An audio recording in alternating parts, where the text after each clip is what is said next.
Hello everyone and welcome to join our webinar today. My name is Vera and I will be your moderator.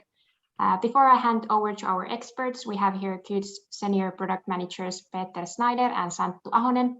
I have a few things to mention. First of all, we would love to hear from you during today's presentation, so please submit your questions by using the Q&A button. This webinar will be recorded and we will send the recording for you later after this session. But now over to our experts. Peter, the stage is yours. Thank you, Vera. Hello, I'm Peter and I work at Qt. There's two things I want to talk about today. One, how can you create a software strategy that helps you overcoming chip shortages in the future? And secondly, how can you do that in an effective and efficient way? These are the two topics I want to talk about from a product manager, from a head of R&D point of view. So let's look first at the problem that we are facing. I mean, it's not a surprise if you follow the news that we globally have a chip shortage. And the semiconductor shortage is pretty much, I mean, there's as little semiconductors as there's truck drivers in the UK currently. So you have a chip shortage globally. You have a couple of a lack of containers to ship those. You have a major container ship that somebody parked sideways in the Suez Canal. And of course, you have a dilemma in whatever industry you are in terms of getting your digital devices with screens, devices with chips out there. But before we look at kind of these, how you can overcome such challenges in the future, let's take a look first what other business leaders think. So we asked some over 250 people in the spring of this year in terms of how do they think does the semiconductor shortage impact their business negatively? And 60%, more than 60% agreed or strongly agreed that it impacts their business. Now, if you follow the news, it feels like 60% is on the lower side of things. But of course, there's a polarization of results in terms of what we are being presented in social media and in the news.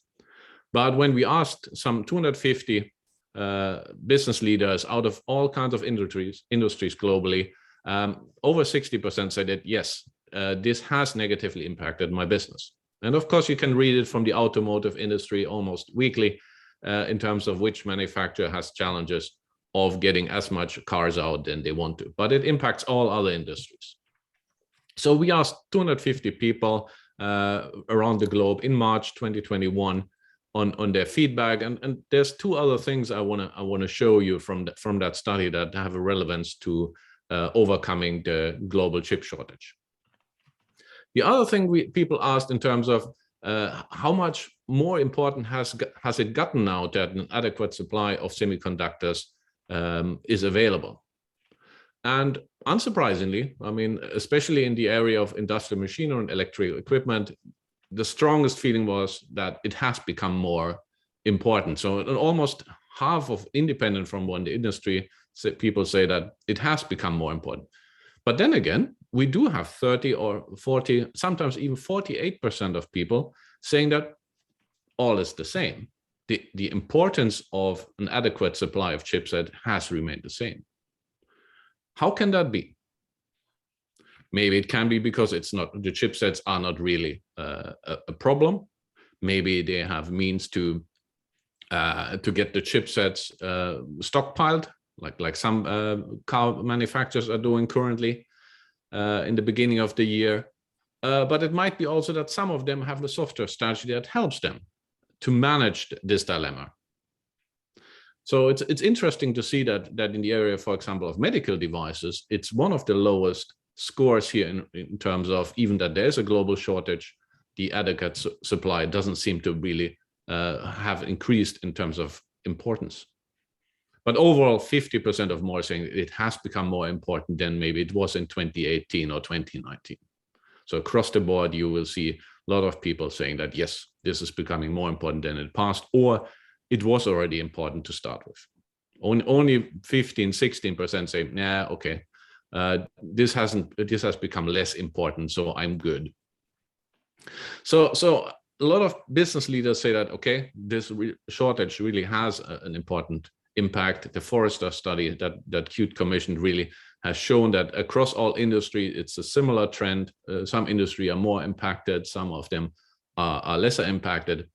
And there's ways that some industry players are able to deal with that. The ones that saying that it's I'm good. I don't have a problem per se. How are they managing that one? And if you manage this problem with a different software strategy, in terms of what can you do to actually deliver that strategy in an effective and efficient way? So then we ask people, so what process challenges does the organization experience when producing these digital products, these digital experience that are so crucial to your product?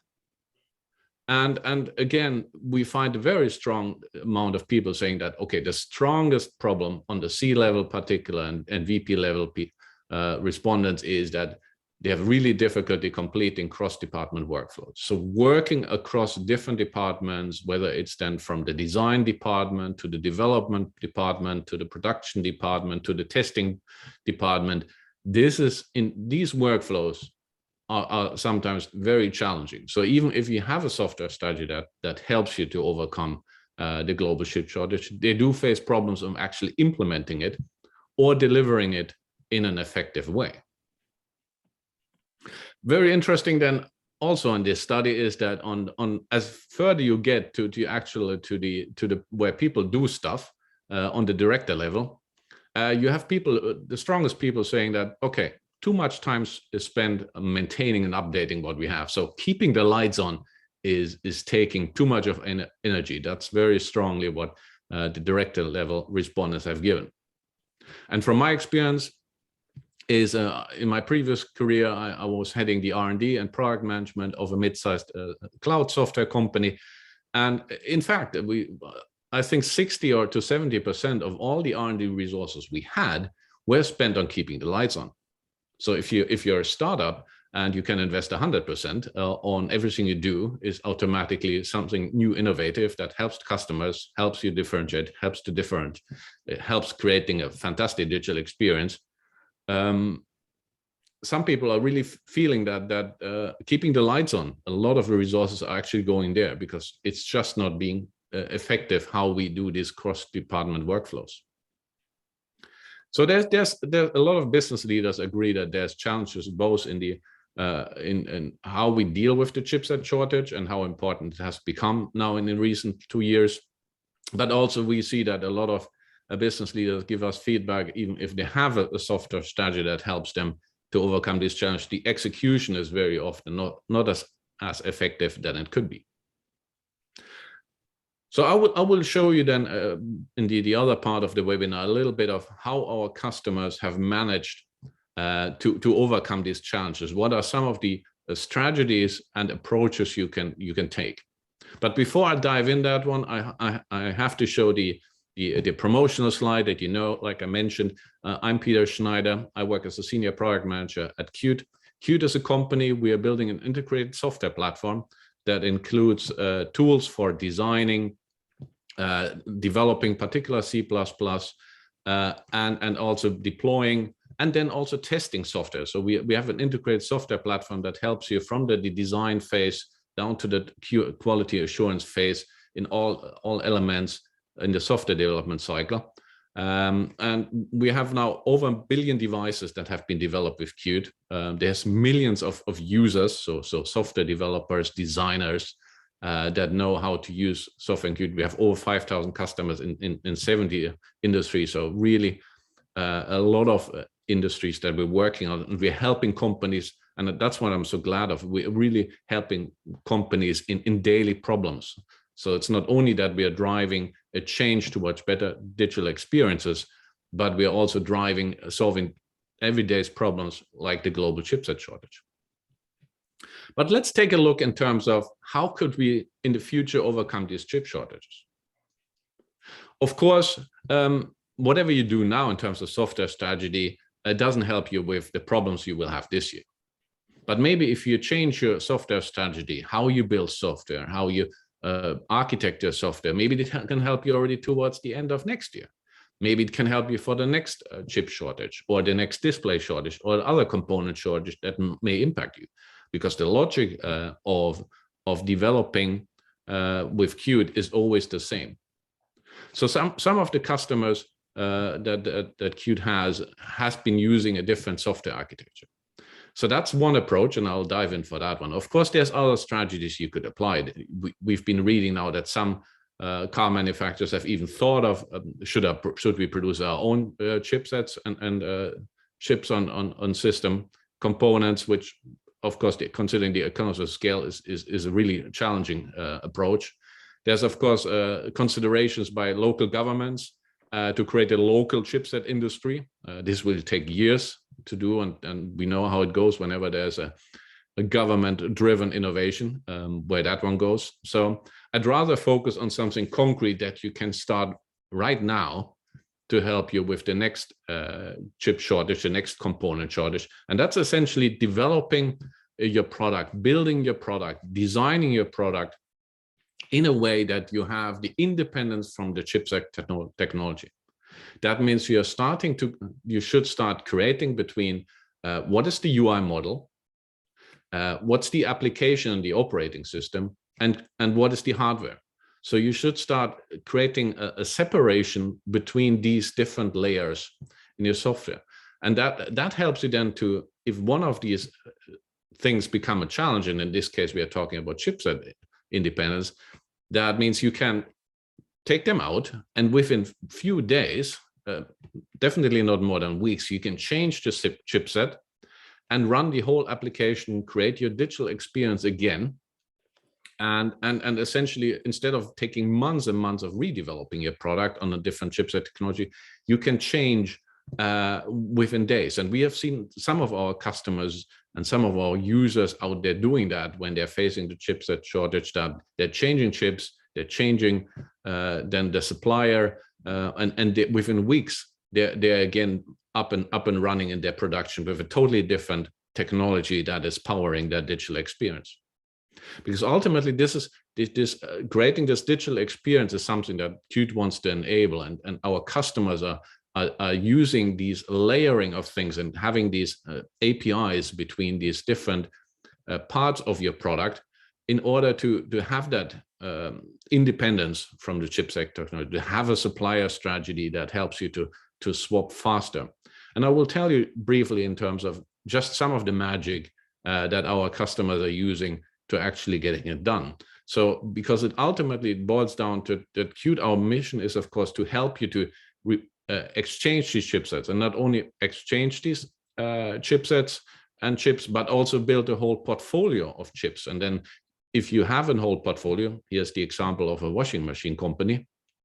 If you have that challenge, you might have an absolute high-end product with really expensive chipset technology and semiconductors in there that works super great, and you're really proud of it. And then that might be selling 100,000 pieces. And then you might have a low-end offering that sells not 100,000 washing machines, but 10 million. But you're using to keep the bill of materials lower, you're keeping a significant more cost-effective semiconductor in there that helps you running that display and powering the electronics in that device.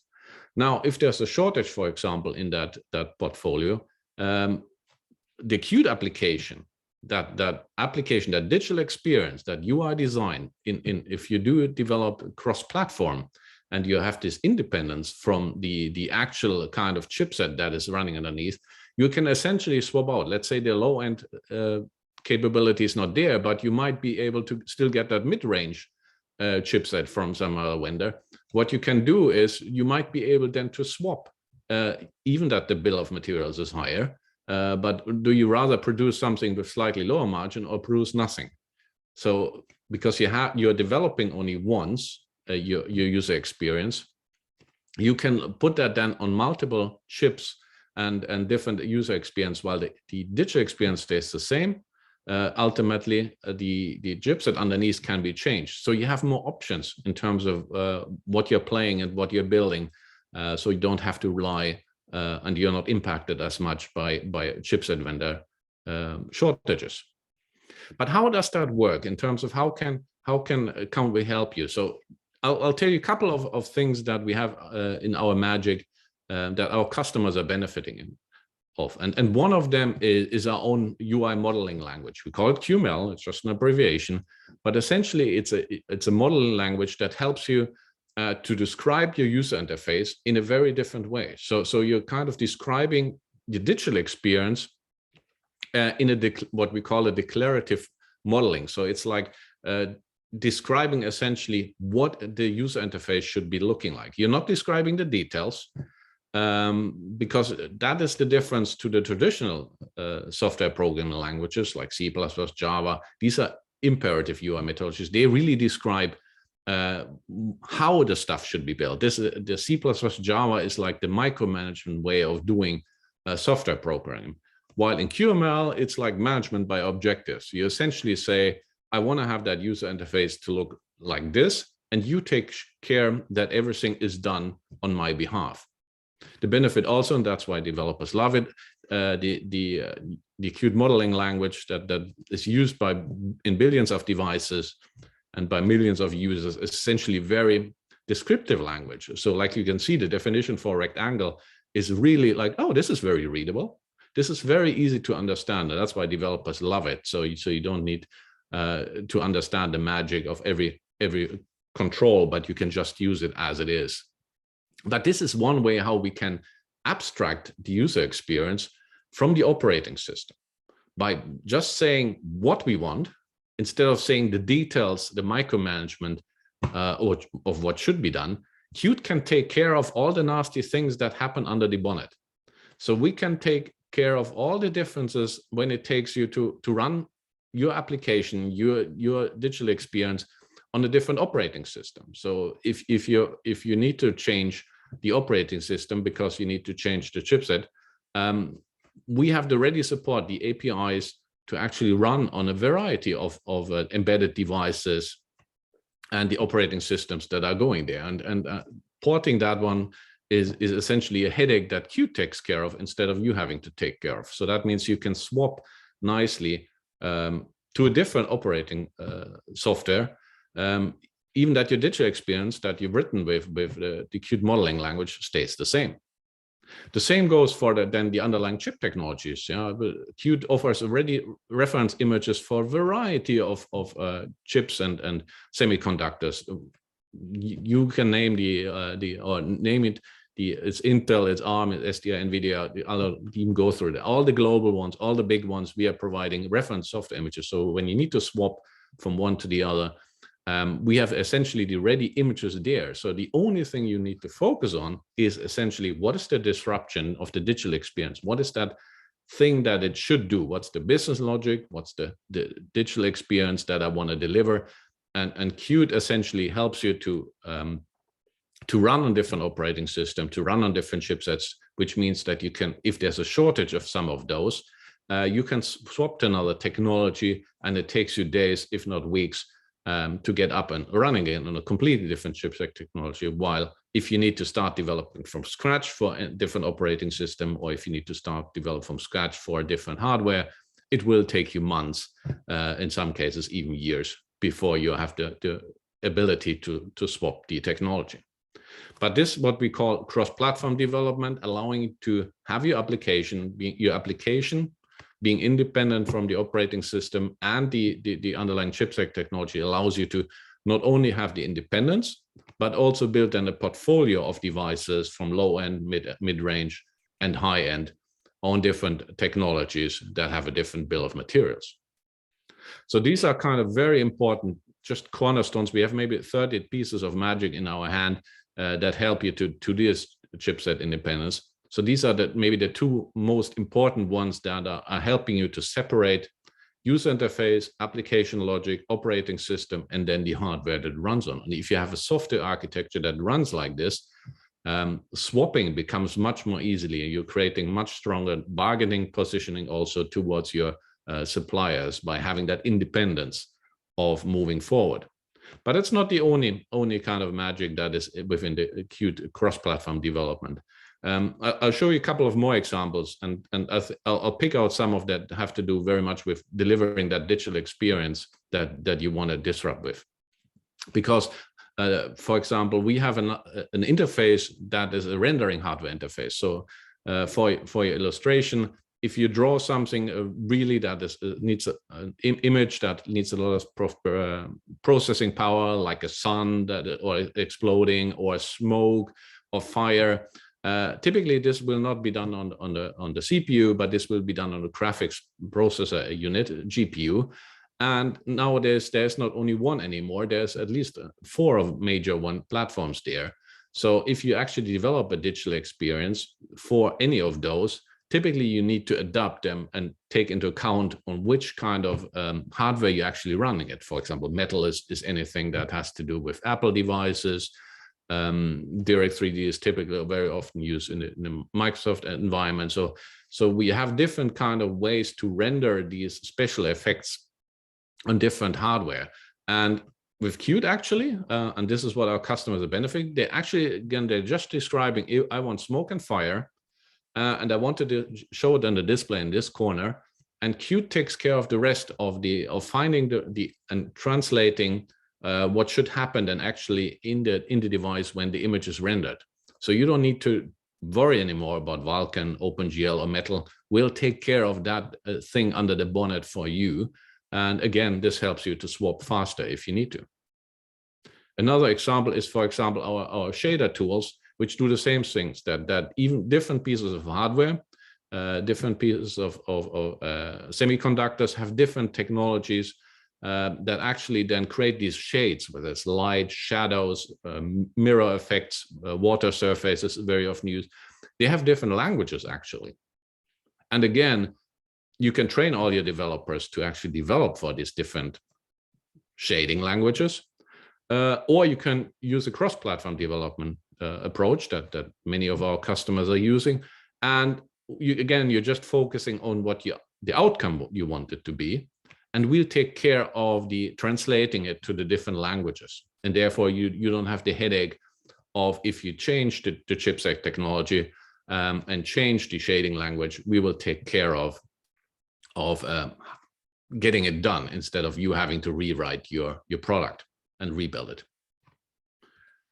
So these are all things that ultimately we are doing, and because we do have the mission of enabling companies to create industry-leading products that users love. And this what users love is, that's why I focus so much on the examples of how we helping companies, is that we want people to maintain that high degree of digital experience, that disruption in the digital experience, and we want to help companies every day and with solving these problems. And that's why cross-platform development now can really help in overcoming the future chipset shortages, when you have that independence of working with a software architecture that allows you to swap the chipset technology and get up and running within weeks, instead of needing months and rebuild your whole product. And of course, that taking that strategy approach, of course, it's not a short-term thing. You need to start with the next software project and take that with mindset into account. And of course, your project needs to be aware of that one and take that approach right from the beginning. But even so, you need to, if you have a software architecture that helps you, you still need to find the right capabilities and tooling to actually do it effectively. And this is the second part that I want to talk about very briefly, in terms of when you have a chipset shortage and you want to transition very quickly to another chipset technology, time to market is absolutely of the essence. So really, the fact that you need to be agile and moving quickly to something else from the design phase, which hopefully stays the same if you don't change the chip technology, to the development phase, again, hopefully as much as possible stays the same, because cross-platform development allows you to swap. Then to the deployment, where Qt offers the ready device images, and then testing. Does this still all work? The graphic user interface tests, the test coverage. All these tools in a traditional software development, they don't talk to each other. They don't understand each other. They don't work together.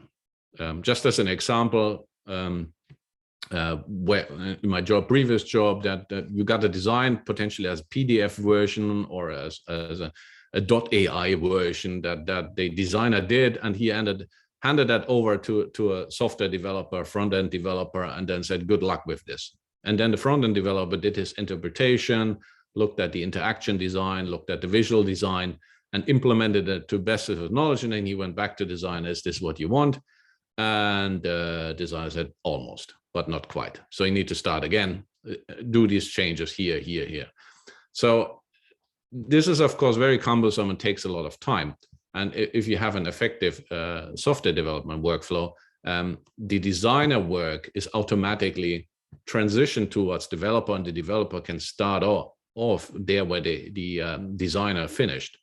So, and this is again where QML comes to image. Actually, we are offering a tool for where you can Qt Design Studio, where you can import things then from Adobe XP, from Figma, Sketch, and the Qt Design Studio will allow you actually to deliver ready code, QML code, that the designer can hand over then to the developer, and the developer continues straight away there where the designer left off, and that works always backwards. He can say, hey, I modified your design, your QML code, and the designer or technical artist can right away look at it in the Qt Design Studio again. So both the designing tool as well the software development tool, the integrated development environment, they talk to each other.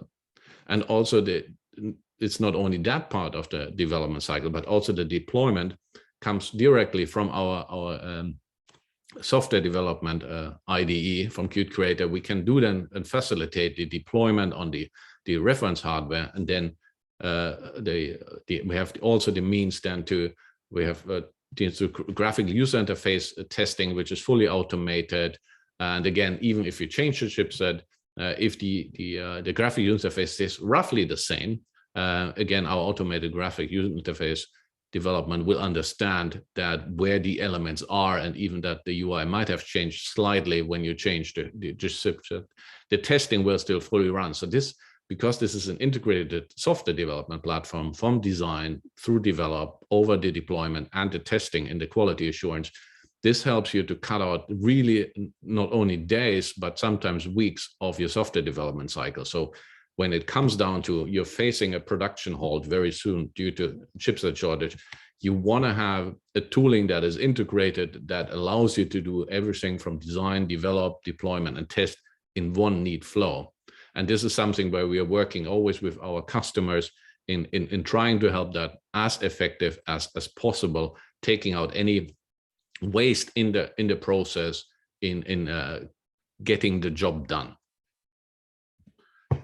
But this is something, for example, that it doesn't matter what industry you are in. So we have customers from the automotive industry that design their user experience. We have customers from the digital or medical area that are building their digital experience with Qt. And it doesn't really matter whether you build a remote control drone or we will see it even in LG Web OS, whether you're creating a kitchen or a smartwatch. Actually, cross-platform development, chipset technologies are in all these devices, and all these devices are impacted globally. So having a software architecture that allows you to change these technologies then really helps these digital experience to be delivered quickly still to the market, even if there's a shortage. Of course, if there's nothing to be had, no chips, nobody has anything, having that flexibility doesn't help either. But very often shortages are something that you can work with, and the more flexible and more nimble, the more agile companies will then thrive and keep on delivering as much as just possible. So how can you repeat what we have done with a lot of our customers at Qt? How can you get started if you're interested in terms of building a flexible chipset sourcing strategy? I mean, you can start with very small steps. I mean, just give us a ping, give us a ring, drop us an email on the web page, and let us know that, hey, and then we will sit together we'll create a small workshop with a couple of Qt professionals to look at what are you using now, what can you use in a future project, and get started. So just simply start, just give us a ring, fill in the contact form on the web page. and we'll get in touch with you and then look at in terms of what are you doing now, what's your next software product project, and then we can talk about how creating a chipset independence can be achieved for your future development projects.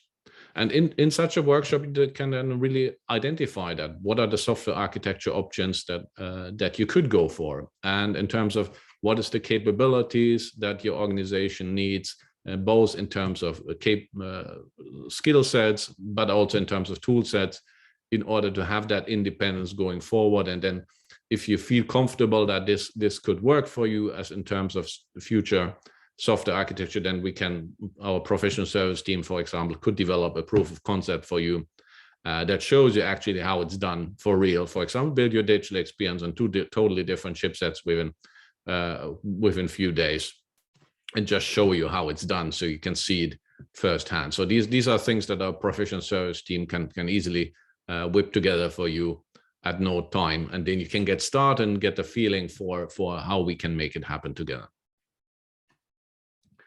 So in summary, of course, the cross-platform development, the separation of the user interface, the separation of the application logic, the operating system and the hardware, and having APIs between them, allowing to swap things and having ready libraries that help you to swap them, is of course something that creates truly then the much greater flexibility, much more agility in your sourcing strategy.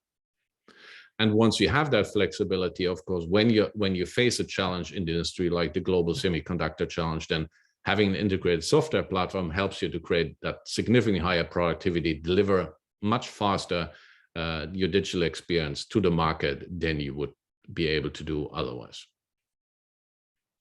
So this was in brief how Qt helps our customers to overcome the global semiconductor challenge. I'm now joined by my colleague Santo, and let's see whether there's any questions. Well, please use the Q&A section on the tool to submit your questions, and we'll be answering those here with me and Peter. All right, I see one already. So one of them is asking, which of your customers are using this new software strategy approach? Well, of course, we are glad as an integrated software development platform provider that we have so much customers and we can help them in solving their daily problems. But of course, you understand that I don't want to disclose any customers. I mean, who has problems and what? I mean, it's something that I'd rather not disclose, because these are always bidirectional relationships between us and them. That was one question. Yeah, and then I have a question on, like, is there an overhead of Qt cost per hardware and operating system specific, like, for example, using the Metal or Direct3D or I understood OpenGL? So nope, there is no overhead created by Qt. So Qt is compiled into native binary, and Qt is taking care of the transitions, but then it's a native binary running on those interfaces. So there is no overhead created by Qt in performance.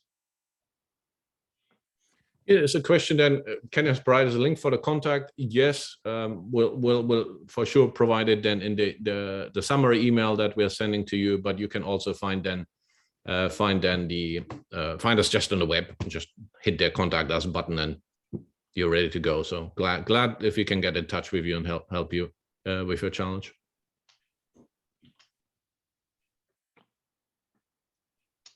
And I have a question on using HTML5. So we were talking about the Qt markup language, the QML, but you can also do UIs in Qt in HTML5, and that will also be compiled to the native environment. So yeah, and if you have developers who know HTML5, they pretty much already know also QML. So the transition between the two is super simple and easy. So if you have people who have competencies on the web technologies, they already know how to write UIs for Qt. Then I have a question on the Qt rendering interface. So there's a question. I'm having Qt 4, and I would like to use the Qt rendering interface.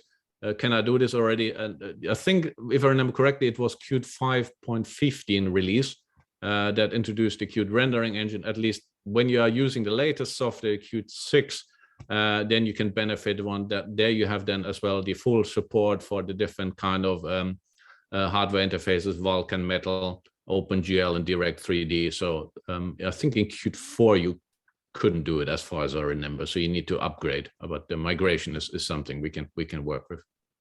Yeah, we actually have a really good offering also on the upgrade trainings and workshops for go through your code and go through your cases and really help you in upgrading into the latest version of the Qt. Then there's a question on, can I develop an embedded software with the simulator before the final hardware ready? So we used to have an emulator in the earlier versions of the Qt, but what has happened in the embedded world is that the different kind of off-the-shelf hardwares have become very cheap in the past years. So we are recommending you to use the off-the-shelf hardwares at least in the beginning of your R&D engineering, and that gives you real embedded hardware environment instead of the simulator. So we did see that our customers no longer needed the emulator in their R&D environment.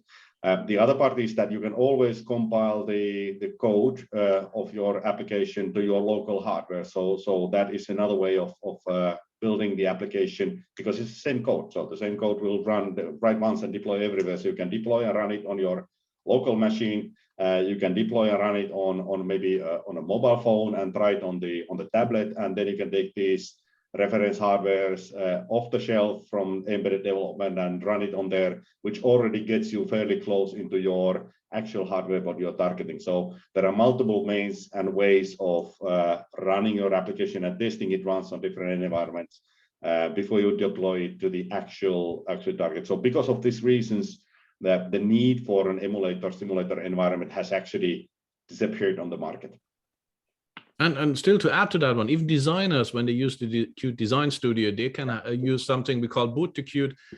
Even designers can test with few clicks their latest design on the real hardware with something that we call boot to Qt, that allows you to design even to test their design immediately on the real device. So then you have things of what's the DPI or resolution, how does that impact my design? You can right away try that out. So we offer that even, so you as a designer, you can test on a real device. You don't have to rely on your colleague in the software development to get their job done before you can test it out for real. And you can create already higher quality designs even before the software development part is starting to do their magic. Yeah. And there's a question on the MCU side. Are there any plans to support more on the STM32 Cortex-M, Force, Cortex-M, and others? So we do have the most common STM hardware supported off the shelf, and then if you need something else, you can either work it on your own or we'll provide a service to port it into other STM ports. But we do have the most common ones offered already as part of the baseline offering as a references. Yeah, unless you have something really exotic, our mission is really to support you in getting your daily challenges done. So whatever reference, either we do it as part of out of the product, or we have professional service that can help you. It's our mission to help you to creating these fantastic digital experiences. So that doesn't. I think there's no more questions coming, and that's all the time we have.